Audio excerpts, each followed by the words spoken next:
Palavras do técnico Paulo Pezzolano. Comentaristas da Itatiaia, Alexandre Simões, Léo Figueiredo. Bom dia. Alexandre, o que dizer dessa eliminação do Cruzeiro na Copa do Brasil? Ô, Romano, bom dia. Bom dia a quem acompanha a gente. Eu achei o placar muito exagerado, pelo que foi o jogo.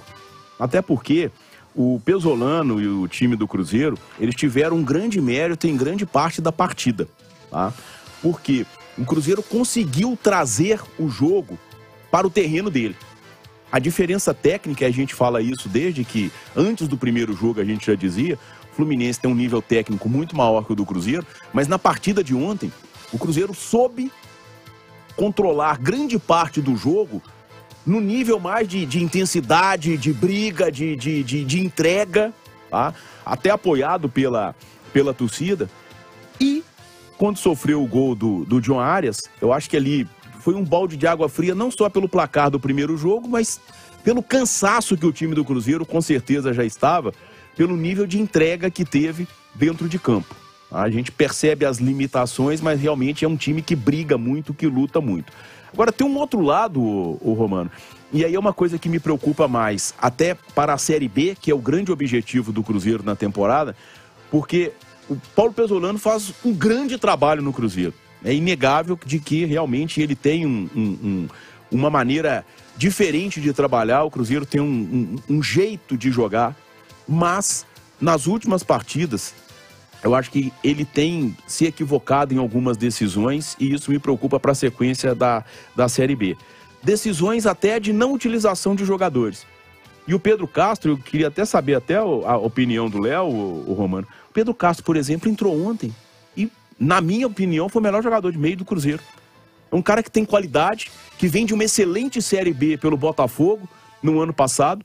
E eu não vejo o Pedro Castro, e ontem a gente teve uma amostragem disso, pior que o Felipe Machado ou que o Adriano, por exemplo, né? Bom dia, Romano, bom dia, Simões, bom dia a todos. Sobre o Pedro Castro, eu espero que a gente está conhecendo o Pezzolano não seja aquele treinador que fica marcado com o jogador e o cara desaparece. Porque vocês vão se recordar, na derrota do Cruzeiro no início da Série B contra o Bahia, o Pedro Castro falhou lá e não teve muitas chances depois. É inegável que o Pedro Castro joga mais bola que o Adriano. Inegável. E ontem o Adriano começou como titular. Inegável as dificuldades que o Cruzeiro tem com o elenco. Então, não tem como criticar o trabalho do Pezzolano. E sim pontuar algumas situações de jogo em que eu penso diferente, o Simões pensa diferente. Por exemplo, Vitor Leque. Para mim não justificava em nada a escalação do Leque ontem. De maneira alguma. Ah, mas é para ter mais velocidade. Ah, mas tem situações, ou podia ser o Vagninho, ou o Daniel Júnior para prender mais a bola. E o Rafa Silva você já estava 100%, que é um pouco mais rápido, porque o Vitor Leque não conseguiu explodir no Cruzeiro. Ele teve um bom momento, depois ele teve uma lesão, não conseguiu somar.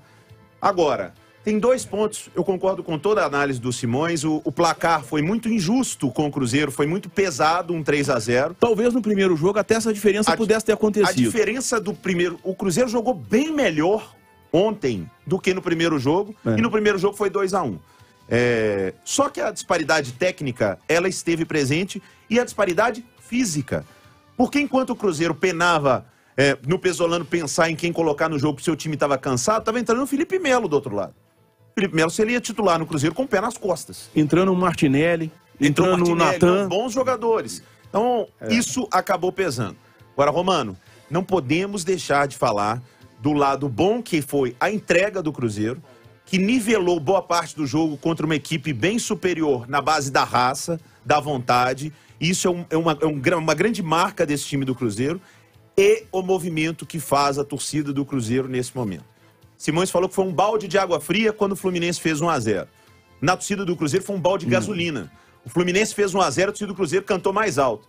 O Fluminense fez 2-0, a torcida subiu o tom. O Fluminense fez 3-0, o Mineirão balançou. Parecia que o Cruzeiro tinha ganhado a Libertadores.